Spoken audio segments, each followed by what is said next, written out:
So what happens in marriage is that when you walk into marriage, if you leave the windows and doors open, you will use it. You have to seal every window. You have to tell yourself, now that we've gotten married, there's no way out. The thing is, you must understand that you were not brought up in the same home. Same parents didn't raise you. So we have to learn. And there are certain things you will have to unlearn. You need to shut all windows and all doors in your marriage. Every time we do counseling, first session, this is what I say to the couple. If you are in a room and there are no windows and there are no doors and fire breaks out in that room, what will you do? What will you do? Anybody? You have to put the fire out.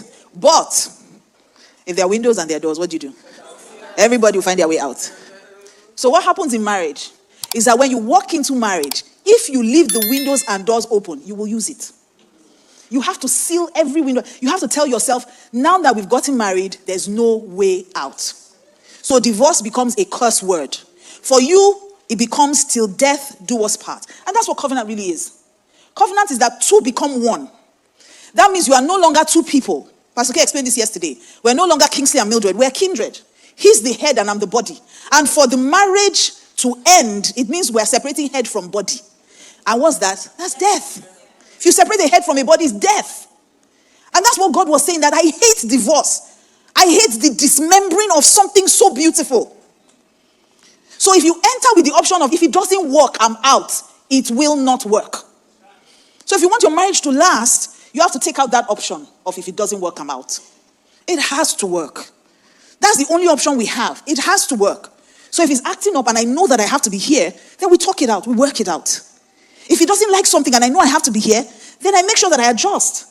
If I don't like something, he adjusts. When we first got married, I had this funny habit of when I'm upset. You see, the thing is, you must understand that you are not brought up in the same home. Same parents didn't raise you. So we have to learn. And there are certain things you will have to unlearn. And so when I got married, my husband did, I can't remember, to be honest, I can't remember. First few months or first few weeks, he did something I didn't like. And I just started sulking. But even though I was sulking, I understood that we couldn't keep married. We had an agreement, we'll not fight in this marriage, all those kind of things. We had agreed. So I knew I wasn't going to be the one to spoil it. So I wake up in the morning, will you eat? He was like, is something wrong? No. Are you sure? Should something be wrong? And the man, honestly, if you say there's nothing wrong with you, he will continue his life. So I would say there's nothing wrong. But of course, when I say nothing, it means ask me more. Ladies, right? So which one is that I've told you nothing, you believe me, I walk away? What's that, sir? So Pastor K would, when I say nothing, he will continue his life. And then one of the things that helps me process pain is prayer. So when I'm upset, I pray more. You know, I'm always, I just go to God with my pain. So I'm upset, I'm in my room, I'm praying. And then I'm hearing him in the other room, praying very loudly, singing, off key though, but singing very loudly. And I couldn't take it anymore after a few days. I was like, he didn't ask me what was wrong again, nothing. He was just praying and moving on with his life. So I went to meet him. I said, I think you're wicked. And you're a man of God, though. I was like, wicked, why? I said, I was very upset with you. And here you are praying, you are screaming loud. And he was like, oh, is that what that was?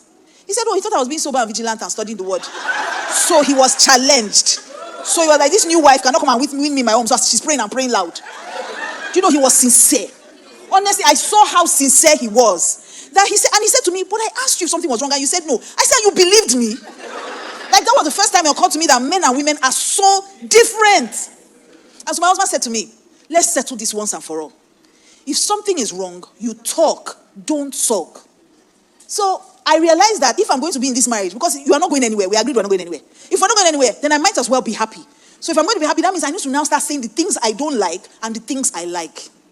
Because some people stop at the things they don't like. But if somebody does what you like, then say it too. That I like this thing that you did. Not only complain.